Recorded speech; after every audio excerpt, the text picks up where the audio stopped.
যাইও না করিম, যাইও না। ওইটা রহমত না, ওইটা তোমারে ভাবে ফালানোর লাইকা ডাকতাছে। করিম কালুর হাত ছাড়িয়ে পশ্চিম দিকের সারিবদ্ধ কবরের দিকে এগিয়ে গেল।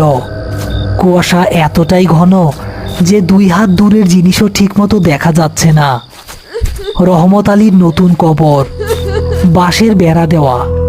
করিম দেখল কবরের এক পাশের মাটি সরানো, সেখান থেকে একটা নারী মূর্তি পিঠ নিচু করে বসে আছে। মহিলার পরনে সাদা শাড়ি, সে ফুপিয়ে ফুপিয়ে কাঁদছে। এই কে এখানে? এইটা গোরস্থান, কান্নাকাটি করার জায়গা না। এত রাইতে কে আপনি? মহিলাটি ধীরে ধীরে ঘাড় ঘোরালো। তার মুখটা দেখে করিমের বুকের ভেতরটা ধক করে উঠল। হাত থেকে হ্যারিকেনটা প্রায় পড়েই যাচ্ছিল। এই মুখ তার খুব চেনা। 15 বছর আগে কলেরায় মারা যাওয়া তার জন্মদাত্রী মা। করিম বাজান আমার, তুই এত নিষ্ঠুর কেমনে হইলি বাজান? তুই গোরস্থানের খাদেম, আর আমি তোর মা হইয়া রাইতের পর রাইত কবরের ভেতরে আগুনে পুড়তাছি। আমার একটু পানি দিবি বাজান, আমার বড্ড তৃষ্ণা। লা হাওলা ওয়ালা কুওয়াতা ইল্লা বিল্লাহ। তুই আমার মা না, তুই ইবলিশের ধোঁকা। আমার মা নেককারা ছিল, তার কোনো আযাব হইতে পারে না।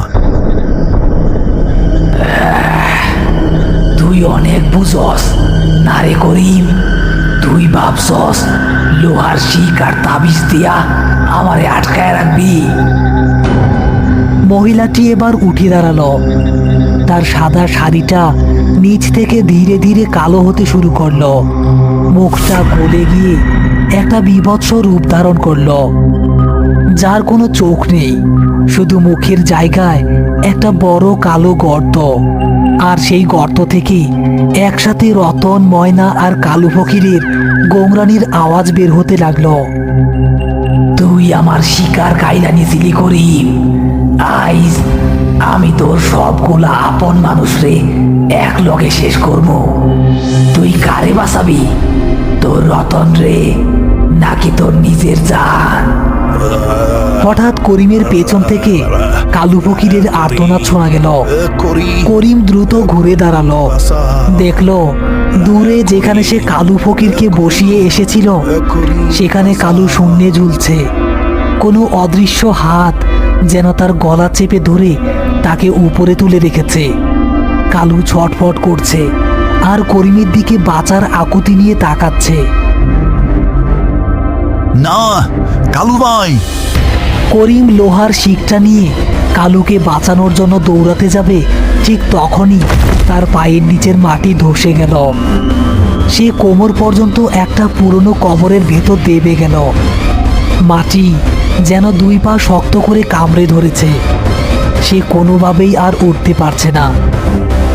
আর তার সামনে সেই কালো ছায়ামূর্তিটা হাসতে হাসতে ধীরে ধীরে এগিয়ে আসছে।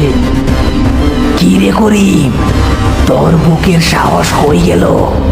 তাবিজ কবজ দিয়ে আমারে আটকায় রাখছিলি, আর আমি মাটির নিচ দিয়া তোর শিকড় খাইরা নিছি। আসমান আর জমিন আইজ আমার দখলে। কালুরে আমি মারবো, আর তুই নিজের চোখে দেখবি। কালু ফকির শূন্যে ঝুলছে, তার চোখ উল্টে গেছে, মুখ দিয়ে ফেনা বের হচ্ছে। সে 2 হাত দিয়ে নিজের গলা খামচে ধরে বাঁচার চেষ্টা করছে, কিন্তু এই অদৃশ্য ফাঁস তাকে ছাড়ছে না।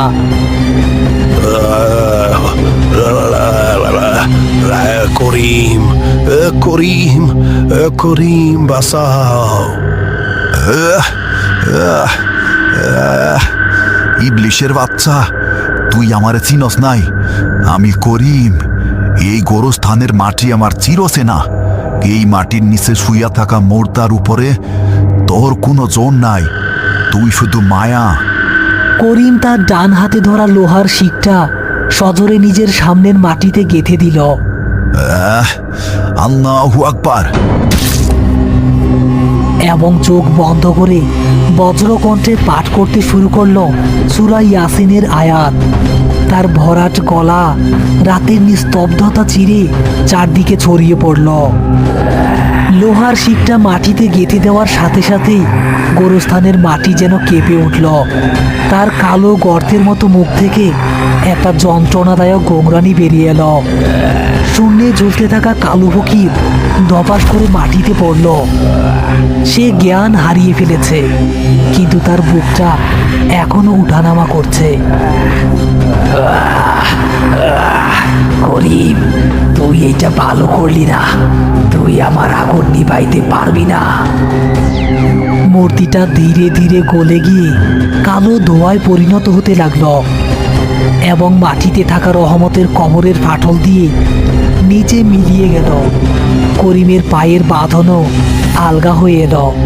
সে হাঁপাতে হাঁপাতে মাটির গর্ত থেকে উঠে এলো। তার শরীর কাদা আর ঘামে লেপ্টে আছে। সে দ্রুত কালু ফকিরের কাছে ছুটে গেল।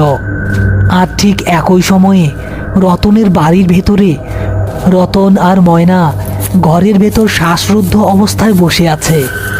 ঘরের চালের ওপর থেকে সেই খসখস শব্দটা এবার দরজার কাছে নেমে এসেছে।